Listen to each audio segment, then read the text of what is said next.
मेरा नाम मिंटू कुमार सिंह, ज़िला नवादा का निवासी हूँ। मेरा जो व्यवसाय है वो ईंट भट्ठे का है।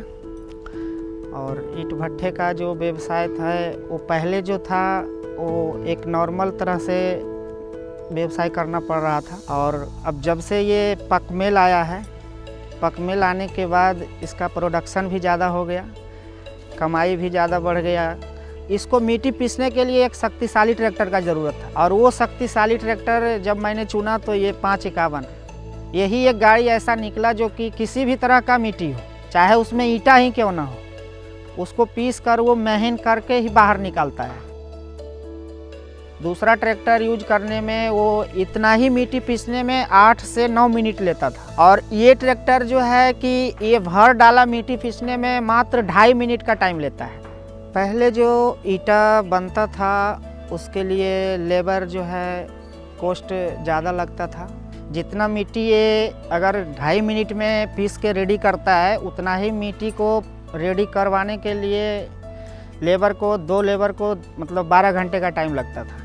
वो मैंने चालू करके देखा है, घड़ी का टाइम से 2.5 मिनट में ये पीस के बाहर निकाल देता है। और एक टेलर में करीब 1800 से 1900 ईंटा तैयार होता है। इसमें कम समय में मिट्टी पीसने के कारण से इसमें माइलेज का भी बचत होता है। अगर इस गाड़ी के बनिस्पत अगर किसी दूसरा गाड़ी को लगाते हैं तो उस वैसा गाड़ी को कभी ऐसा हुआ भी है कि गाड़ी दूसरा इंजन लगा है मिट्टी पीसने में तो उसमें धुआं तक आ चुका है। इस गाड़ी को जैसे यूज जो हम करते हैं, करीब 6 बजे सुबह से जो भी चालू होता है, 40 से 50 टेलर माटी गिराता है तो कभी 12-1 रात भी बच जाता है, 10 बजे भी ख़त्म हो जाता है। 24 घंटे चलाया हूँ, लेकिन इसमें कोई ऐसा दिक्कत नहीं आया अभी तक। ना तो इंजन गर्म होता है, ना तो कोई दिक्कत आया अभी तक। इस गाड़ी का लोडिंग में भी खूबी है। जैसे अगर हम किसी गाड़ी से अगर 1500 ईंट भेजते हैं और इस गाड़ी से अगर हम 3000 ईंट भी लोड करके भेजते हैं तो इसमें कोई दिक्कत नहीं होता है।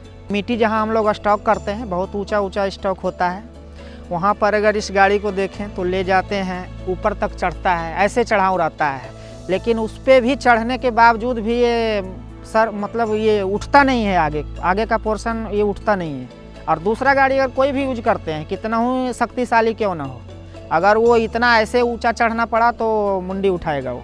जैसे हम लोग के यहाँ क्या है कि ईंटा जब पराई होता है तो उसमें जगह छोटा कम पड़ता है, और जगह कम पड़ने के कारण ऐसा जैसे कि पावर होना ज़रूरी है। पावर स्टीयरिंग अगर नहीं होगा तो उसके लिए ज़्यादा जगह चाहिए। और इसमें है कि छोटा सा भी जगह में है कि ये कहीं से भी कहीं अंदर जाके बाहर निकल जाता है।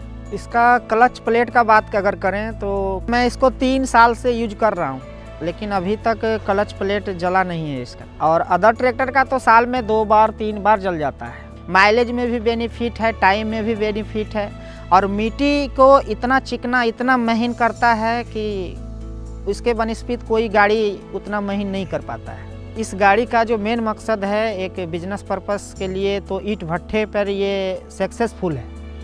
और मैं यही कहूँगा कि अगर कोई भी भाई बंधु कोई भी हो, अगर इस बिजनेस को कर रहे हैं तो एक बार इस गाड़ी का उपयोग मिट्टी पीसने में कर देखें। अगर वो कर लिए तो फिर वो कभी इसको भूलेंगे नहीं।